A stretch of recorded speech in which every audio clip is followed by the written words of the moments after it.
sait que l'OM est dans une situation financière compliquée. Le fair play financier demande au club de rétablir la situation. René, le club doit-il être racheté selon toi? L'OM.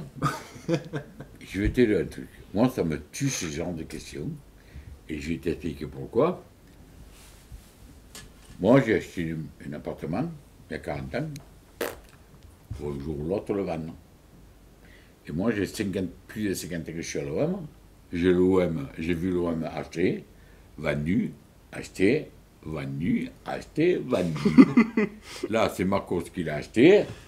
Tôt ou tard, ça sera vendu. Non, mais est-ce que c'est le meilleur moment pour le quand les gens ils me disent, je te dis que l'OM va te vendu. Et maintenant, ils te le disent. Et dans 2 ans, l'OM est vendu. Tu as vu, je te l'avais dit. Mais il va te mettre le feu. Mais mets-toi le feu. L'OM sera vendu obligatoirement un jour ou l'autre. Si c'est pas maintenant, c'est dans un an. Oui. Mais l'OM sera vendu. Tout ce qui est à acheter, un jour ou l'autre, sera vendu. Alors, tous les marioles, là, je vous le dis, j'ai des infos, on me l'a dit, le Patel, le Couffet ne connaissent sa mère, l'OM va être vendu. Mais tu crois nous faire quoi, là? Tu crois impressionner qui? Des mecs comme moi, 73 ans, plus de 50 ans de sporting, j'ai vu l'OM acheter, l'OM vendu, Ouais. l'OM acheté, l'OM vendu. Et toi, tu veux me dire, René, l'OM, il va être vendu. Ah, bravo. Ah, bravo. Sûrement que Marco, tu vas pas l'enterrer au milieu. Enzo. Non, après voilà, pour revenir sur la question, je pense que pour moi c'est le meilleur moment pour que McCourt vende le club. On sait que voilà, l'OM est dans une situation compliquée financièrement. On ne sait pas les chiffres exacts parce que le club ne s'exprime pas, mais on sait que voilà, l'OM doit vendre avant le 30 juin. Donc pour moi, l'OM... Ah, c'est toi qui l'as dit, ça. Non, de quoi? Qui non. a dit Ah, l'OM, il va être vendu avant. Non, l'OM doit vendre des joueurs avant le 30 juin. Ah, des joueurs, ben, des joueurs. L'OM... Qui tu veux vendre? Mais le mercato, il ouvre en juillet, non? Oui, mais l'OM doit vendre des joueurs avant le 30 juin. Doit être dans l'assurance Non, d'avoir vendu des joueurs. Le mercato, il commence au 16 ou 17 juin. Il commence Ah ouais au premier jour, Comment ça après, Oui, non, en fait, qu'importe. il doit rétablir ses comptes avant le 30 juin. Donc c'est pour ça que je me dis que, au vu de la situation actuelle, on a des joueurs prometteurs. Camara, Tchaleta Tsar, Sanson. On sait qu'on pourra les garder seulement financièrement. Parce que au niveau sportif, ils voudront rester si on joue à la Ligue des Champions. Villas-Boas, il a dit qu'il voudrait des moyens pour rester. Si l'OM si McCourt vend le club maintenant, qu'un entrepreneur, un acheteur revient, eh ben peut-être qu'il pourra mettre encore plus de sous et ça pourrait être un bon objectif pour que les joueurs et le coach restent. C'est pour ça que je dis que c'est peut-être le meilleur moment pour que le club soit vendu. Après, ce n'est que mon humble avis. Ouais, mais pour vendre, il faut qu'il y ait un acheteur, quoi. Oui, mais s'il y a un acheteur qui se propose, voilà. Après, Mais dans le cas, C'est le meilleur moment pour le vendeur et pas pour l'acheteur. Qui pourrait venir et s'allonger en disant je l'achète l'OM à un prix exorbitant au vu de faire des achats extraordinaires. Je vois pas, quoi. Isaac, tu veux réagir sur ça? C'est vrai que c'est des questions compliquées, la vente et revente d'un club, surtout que bon, Marseille c'est aussi un club particulier. McCourt est venu pour, voilà, il n'avait pas que des objectifs sportifs, il avait d'autres objectifs pour Franck McCourt. Là, il est en perte, donc c'est le meilleur moment pour lui de vendre le club, peut-être. Mais après, pour l'acheteur, voilà, il va déjà commencer avec beaucoup de pertes. c'est sûr que ça serait un chantier pour Il l'acheteur. va falloir se positionner sur le fair play financier, il y a des joueurs qu'il faut vendre. Les supporters et le coach vont demander aussi des renforts. C'est vrai que bon, après, un jour ou l'autre, le club sera vendu. René, tu l'as si bien dit. Donc. Il sera vendu, Revendu. revendu. C'est un la vie. cycle. Alors René, Enzo a une question pour toi. Moi, j'ai une petite question. On parle de l'Olympique de Marseille. Je sais que tu as rencontré Jacques-Henri Hérault, il a de cela quelques temps.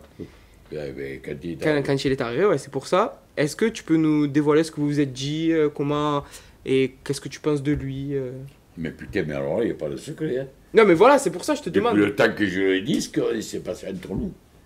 Et je te dis la vérité, il est arrivé en septembre 2016. Et en novembre 2016, j'ai reçu un coup de téléphone, je dis la vérité, j'étais chez moi, tranquille, avec le téléphone. Le téléphone, il sonne, et, Monsieur Maville, ouais, il y a Monsieur Hérault qui vous parlait. Monsieur Hérault. Ouais. C'était donc 2 mois après. Il a dit, bonjour Monsieur Maville, c'est Jacques-Henri Hérault. Et moi, j'ai dit, ouais, arrêtez les conneries. Un canular, ouais, tu peux. Canular, quoi, arrêtez de vous faire chier, qui c'est qui prend un coup? Et là, tu me dis, non, non, c'est moi, bon. On se donne un rendez-vous. Un il me fait intercontinental. rendez-vous, intercontinental. Mais moi, j'ai pas envie de faire le mariole parce que je l'ai jamais fait, 73 ans, je ne vais pas le faire maintenant. Mais moi, toute ma vie, ça a été une vie politique principalement, et syndicale et tout. J'ai rencontré le monde entier. T'es proche de Defer, non, il me semble? T'es proche de le faire, Ancien t'es maire de proche de Marseille. Pierre Mauroy. J'ai mangé avec François Mitterrand, le président de la République, avec Pierre Mauroy, qui était Premier ministre, des députés. Alors, parlons pas. J'ai connu un monde de fou. Je suis allé de partout politiquement, syndicalement encore plus. Et Pape Diouf, c'est mon poteau, on se fait la bise et tout. J'ai connu Marcel Leclerc, tu vois. Ouais, des grands noms de l'OM. Je les ai tous connus. Lui, il m'invite, mais le mec, il croit que tu invites René Maleville. Mais moi, tu es une merde, toi. Je dis pas, tu es une merde. Tu m'invites, ne crois pas que je vais me séguer parce que le Jacques Arriero, il m'appelle à déjeuner. Je dis, m'en bats les couilles. Je dis, quoi. Bon, j'y vais, ouais, bonjour, ok, tu arrives. Il me dit, voilà, on voulait parler, j'aimerais qu'on parle du parti, du président, pourquoi pas de l'avenir. Et moi, Ouais. j'ai rien. Il dit, voilà, ouais, vous voulez que ça marche l'homme? Vous virez lui, vous gardez lui et lui, vous font tourner la baraque. Hein. Qu'est-ce qu'il a répondu? Attends, mais réponds pas. Et puis en plus, on avait fait un projet social 5 ou 6 ans avant. En plus, il y avait les autres qui avaient fait un autre projet social. Je lui ai dit, voilà, il y a 2 projets pour les sociaux. Pour Il était seul ou pas quand vous êtes entretenu? Oui, tout Ouais. seul, ouais. Et moi tout seul. Vous voyez pas ce que vous faites. Ouais, là. Il les prend la photo, clic. Et 2 mois après, il me vire tout ce que j'avais dit qu'il fallait garder. Ah putain. Il me garde tout ce que j'avais dit qu'il fallait virer. Pas pour un con, moi. Au final, c'est ça. Tu n'es jamais que Jacques Arriero, tu es une merde pour moi. Moi, j'ai rencontré un monde de fous avant toi. Tu es qu'un pion. Et depuis le soir, j'ai dit, oh, tu vois pas un con, t'es fort, toi. C'est ton problème. Ouais, tu l'as- Noie-toi. Plus jamais aucun contact. Plus jamais, je l'ai jamais plus devant moi physiquement, ni au téléphone, ni rien, tu vois. Et la seule chose que je reconnais actuellement à Jacques Arriero, mais j'attends de voir vraiment l'aboutissement de tout ça, c'est ce qui se passe au niveau du centre de formation, tu vois. Mais ils ont reçu le prix Prestige, 6e club Non, mais français ça, je à m'en bats l'avoir. les couilles de ça. C'est bien quand même. Mais quel prix prestige, hein, si tu payes ici et là, non. Moi, je vois les Nasser résultats. Larguette, c'est Nasser- Je veux des résultats. Ils y sont les résultats. Non, les résultats. C'est long, Premier c'est de long. chaque championnat. C'est long quand même. Non, ouais. mais quoi? Premier de chaque championnat. Qui? L'OM, les amateurs. Les amateurs en centre de Ouais, formation. ils sont Ah, premiers. à pourquoi chaque- la CFA, elle est première? Non, pas la CFA. Ah. U18, U17, ils sont premiers de chaque championnat. Qu'est-ce que je suis en train de te dire? C'est des résultats, c'est bien. Mais non, mais c'est pas Après, ce que tu m'as dit là, Le prix de la belle prestige. Le de la prix, je FFF. m'en bats les couilles, moi. Moi, je regarde les résultats. S'il y a des résultats, ça va. Après, tu peux avoir l'indice qui que ce soit, j'en ai rien à carrer. C'est seulement le 6e club en France, c'est bien. Eh ben putain, le 6e club, tu as la deuxième ville de France, le plus grand club de tous Mais les ça montre temps que- en France, ça et montre qui est que- 6e. Ça montre qu'enfin, ils ont pris conscience que Mais ça... enfin, Enfin. gang. Non, mais je vais pas me, comme je te dis, je vais pas me masturber, parce que, mettons, 6e, parce que je te parle ça il y a 2 ans, t'es 16e quand même, centre de formation. ouais, ça montre que voilà, Non, Nasser mais Larguette... je viens de te dire, la seule chose que je connais à Hérault, c'est qu'enfin, il est en train de me remettre le centre de formation sur pied. Tu vois ce que je veux dire? Isaac, tu vois. Après, c'est des projets sur le long terme. Là, vraiment, on verra sur 5-6 ans, le temps que les joueurs monteront. Là, si vraiment le projet concernant la formation marseillaise, ben, elle battra son plein ou non. Mais tu sais quoi? Vas-y. Non, mais tu sais, parce que le foot amateur, je le connais aussi bien que le Et ton foot. petit-fils qui joue à Non, Gémenos, mais il n'y a pas que, oui, mais pas que pour ça. Non, Non. avec Gémenos, Il c'est y la était. Côte Bleue cette année. il y était. Ouais. Et celui qui s'intéresse que au foot à travers l'Olympique de Marseille, c'est une merde. Voilà. Moi, le foot, ça m'intéresse parce que j'adore le foot et je suis à fond dans le foot amateur. Celui qui ne s'occupe pas du foot amateur, qui est supporter de l'OM, c'est nul. Et quand tu vois la politique par exemple, cette espèce de partenariat qu'a fait Ou l'OM Next Génération. avec l'OM, avec Jean-Manon, avec Caillot. Ah, l'OM Next Génération. Avec la Castellane, là, en Ouais, septembre. eh ben, Encore la Castagne, c'est pas pareil parce que c'est l'OM qui a aidé à la refonte du, à la refonte Mais du ça, du ça club. arrive. Mais c'est encore plus. Ça, c'est que des conneries. Non, c'est que des esprits politiques, ça. C'est que des copinages. Voilà, les mecs, moi, j'ai des présidents de clubs qui m'ont dit, moi, que je m'en bats les couilles. Moi, j'ai touché 5000 € par an et je suis content. Non, mais sur ça, tu as raison. Voilà. Et puis, quand il y a des clubs, j'ai pas envie de citer de clubs parce que je suis pas là pour ça. Mais en fait, je sais qu'il y a des clubs, il y a des gens qui se prenaient pour Macari dans leur club. Ils ont été embauchés par l'Olympique de Marseille. Les résultats ne sont pas évidents. Mais ces clubs-là continuent à ramener. Vous avez vu, moi, on nous a pris. Oui, mais qu'est-ce qu'il a laissé à ce moment, vous êtes à l'agonie. Tu comprends ce que je veux dire? Ça veut dire que un être vous manque et tout est dépeuplé, je veux dire. Voilà. Après, moi, le foot amateur, c'est l'avenir du foot professionnel. C'est là où si on ne s'intéresse pas au foot amateur, quand il ne pas me dire, moi j'ai un supporter de l'OM. Ouais, mais tu es au courant de ce qui se passe? Non, m'en bats les couilles des sports amateurs. Non.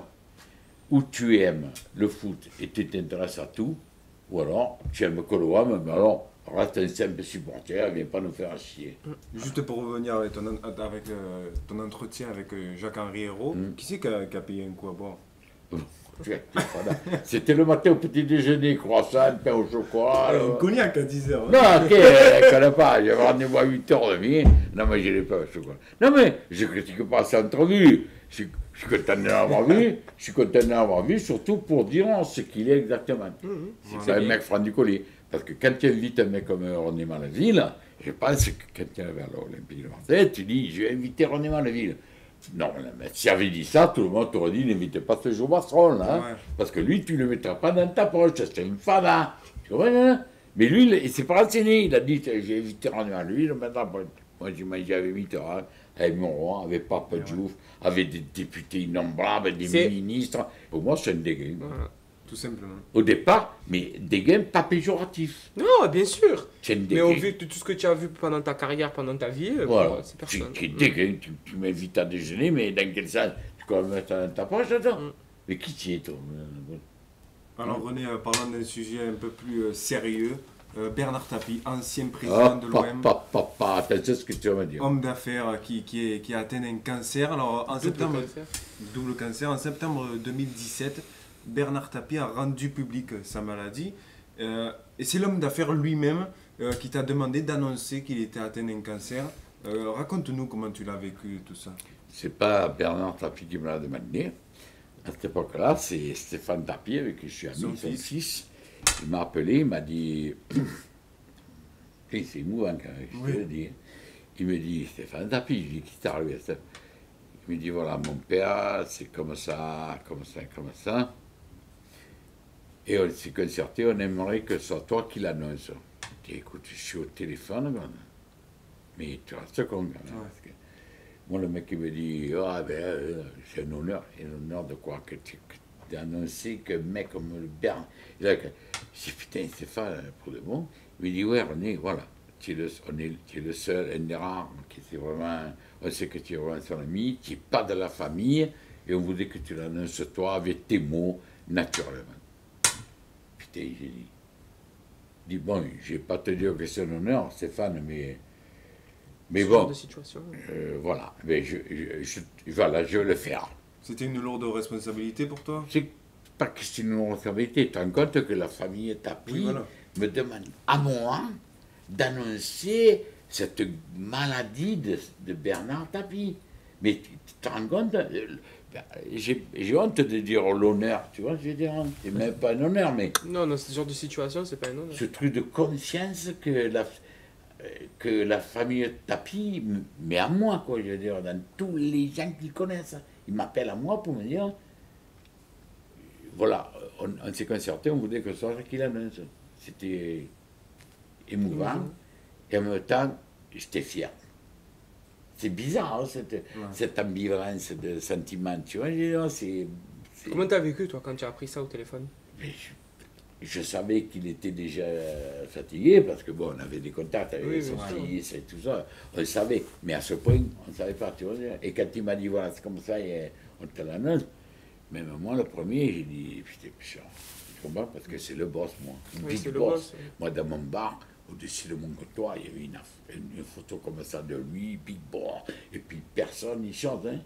Moi, je te le dis, un jour, j'ai le temps de me raconter. Oui, oui, allez-y, allez-y. Tu me dis vous, toi Un jour, je te dis franchement, il y avait la photo de Bernard Tapie comme ça sur mon comptoir. Il y avait marqué Big Boss.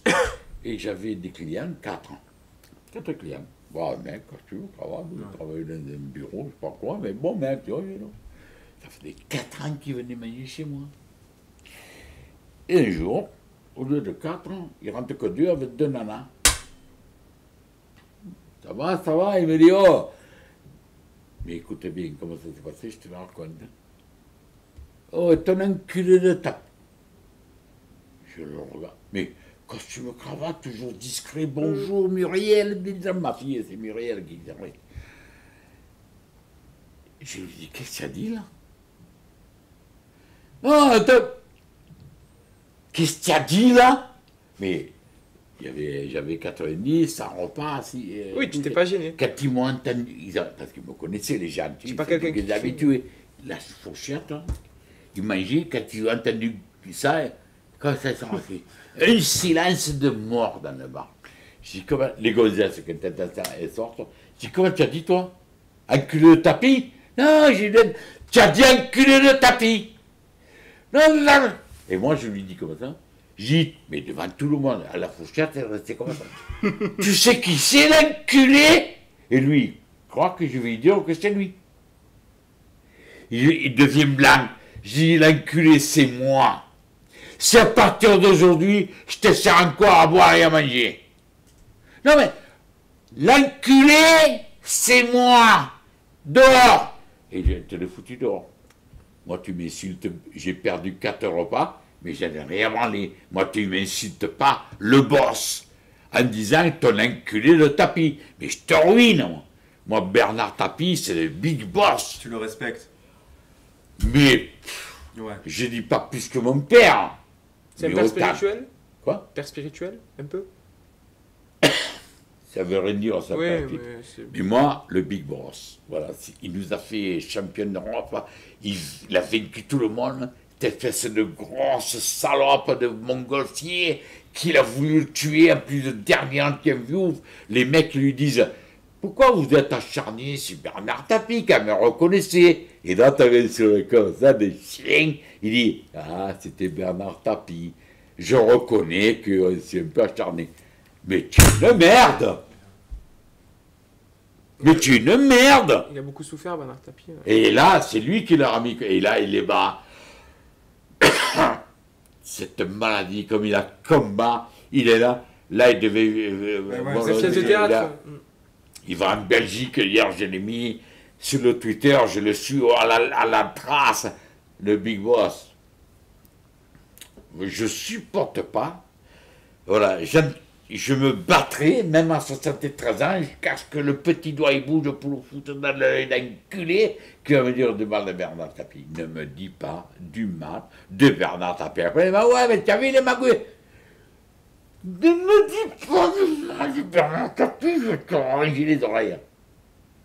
Comment? C'est quoi les mots que tu as là dernièrement plus Ben, les nouvelles, je les ai à travers, malheureusement, à travers comme tu le disais, les il radios. Voilà, là, il est en Belgique, il est parti Voilà. là-bas parce qu'ils Un très lourd traitement. ont trouvé un lourd traitement, mais qu'est-ce que là? il était soigné jusqu'à maintenant à Paoli Calmette à Oui, Marseille. il était venu à Marseille parce qu'à Marseille, ils avaient trouvé un don de C'est ça. trucs, voilà. Bon, ça l'a prolongé, mais ailleurs, il y en a d'autres. Ça, c'est que.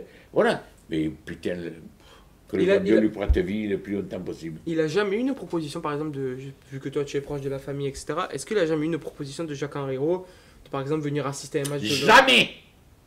C'est presque... Jamais! C'est presque... Et c'est ça notre haine envers la direction actuelle. Tu as pour les 120 ans de tapis, Ouais. on souhaitait qu'il fasse le coup d'envoi. Contre Il le- n'a pas fait, Jacques Henriot. Il se chie dessus. Il se chie dessus. Le plus grand président de l'OM que l'OM a jamais eu et qui n'aura jamais. Parce qu'il va falloir, parce que lui, Bernard Tapie, c'était le président, mais qui envoyait la monnaie. Comme Marcel Leclerc, comme Dreyfus. Dreyfus.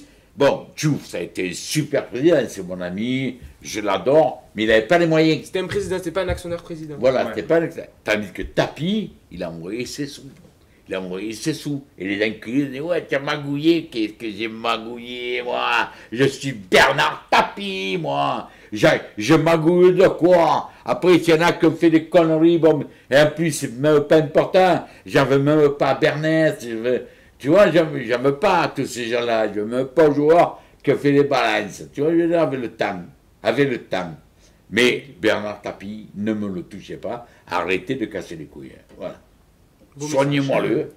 Et plus longue sera sa vie, mieux ce sera. Bel Un hommage. jour, il mourra, comme nous, mais le plus tard possible, qu'on puisse le... Et j'espère que qu'un jour, il y aura une très grande avenue À son nom. en son nom. Moi, je veux pas une tribune. Parce qu'après, du moment il y a Jean Boingané, machin, Patin Gouffin, je m'en bats les couilles. Moi, je veux une des plus belles avenues de Marseille au nom de Bernard Tapie. Que ce soit le Prado, parce que le Prado, c'est Ouais, y a pas dégueu, dedans. hein. Rue Paradis, ça me bat les couilles. La Canebière, parce qu'avant, il y avait une chambre, ça me bat les couilles. Je veux, si un jour on doit donner un nom de quelque chose à Bernard Tapie, que ce soit une des plus grandes avenues de Marseille, si ce n'est pas la plus grande. Bel hommage en tout cas Ouais. à Voilà. Bernard Tapie.